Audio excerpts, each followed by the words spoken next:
we'll look at some examples of the non-parametric tests, and we'll start with what is called the Wilcoxon signed rank test. This is a non-parametric analog to the paired t-test.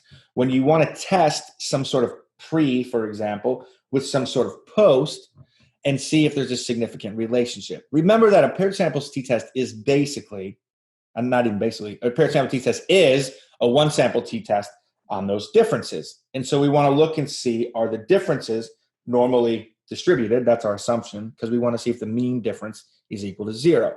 Now, you have to look at your data. You have to look at your data. You have to look at your data to make sure that your tests are going to work, that you don't have crazy outliers, that things are what you expect. This is so important. When I teach this class in person, I have every student take out the little handbook of statistical practice and place their left hand on it and then raise their right hand. Raise their right hand. Athena, raise your right hand. Repeat after me. I state your name. I state your name. Promise always to look at my data. Promise always to look at my data. Okay, cool. Excellent. So now if she screws up, I abdicate all responsibility from that. I want you guys to do the same thing. Here are some data, pre and post. Just some pre-post data, heart rate, something, anything measured pre and post. And what we're going to do, we've promised that we're always going to look at our data. Let's say we look at the data and say, that variable that I'm going to test here, those differences, is not normally distributed. The mean difference doesn't really make sense. Now, I'll give you a secret. T-tests are actually very robust for departures of normality. This is probably fine. But let's just say we have some data and we say, I can't run a t-test. Now, if you can't run a t-test, we've seen, maybe I can log the data. Okay, we could do that. And if that doesn't work, you can't just go home. You can't go to the bar. You might have to try something else. And that something else is this non-parametric test. Here's how the mechanics of this test work. The first is you look at each pair and you see how much did they go up and how much did they go down. And then you look to see who moved the most, moving up or moving down. Who moved the most? And then you look at the sort of distance of those moves and say most of the big moves were up or down or whatever. Either they're down or they're up. And then you rank those things and you add them up. I'll show you what this looks like. And again, the computer will do this for you, but you have to understand what's going on in that box. So we calculate the difference. Here's each person, and we look to see how much they changed. Went down 14, went down 12, went down 10, et cetera, and went up 4, went up 2. So we rank these up from the smallest to the largest. And then what we do is we look at the signs. These, the people who went down.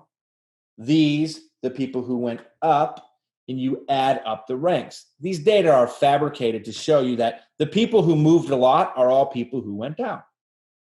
The people who moved a little bit are all people who went up. We rank the magnitude of the changes, and then we put a sign on it, the Wilcoxon rank sign test. Now think for a second, what would happen if there were no difference pre and post? Well, everyone would stay exactly the same? No, some people would go up and some people would go down. Some people would go up a lot. Some people would go down a lot. Some people would go up a little bit. Some people would go down a little bit. What would this pattern here look like? Well, it would sort of be up, down, up, down, up, down, up, down, up, down, up, down, and we would add them all up. And these two numbers would roughly be equal. So this fact that we have so many downs and so few ups is a signal. And Wilcoxon figured out if you take this, you can convert it into a statistic.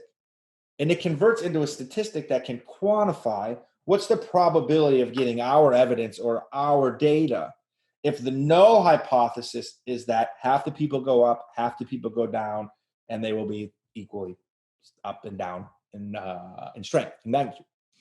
So the test, which we can run in Stata by going into non-parametric tests of hypotheses, and there's a lot of them. See all these? We'll cover some of these.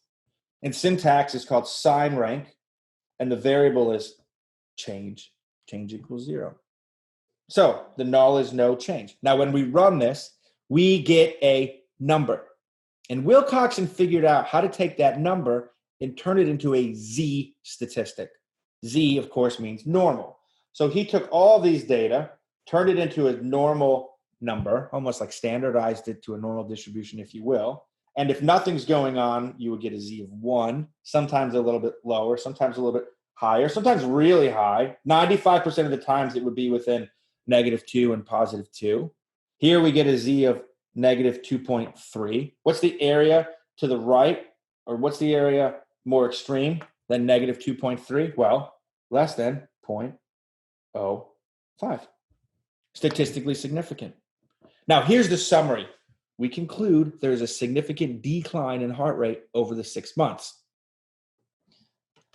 This is interesting because we can't say how much of a decline, the average decline, we can't say that. And since we can't say the average decline, we can't put a confidence interval around that average decline. So we're limited in what we can say, because what we did to the data is we actually threw out the actual data and just ranked people.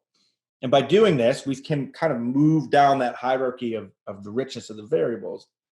And we're limited now in what we can say. But we can go anywhere in the world and say, hey, I have a p-value from a Wilcoxon side rank test. And they say, oh, aha, is it statistically significant? You say, yeah. Is it tantalizingly close? No, here's my p-value. This is what it is. So we gain the ability to analyze stuff that we wouldn't be able to analyze otherwise. We'll look at a few other examples of non-parametric tests in the next few set of slides.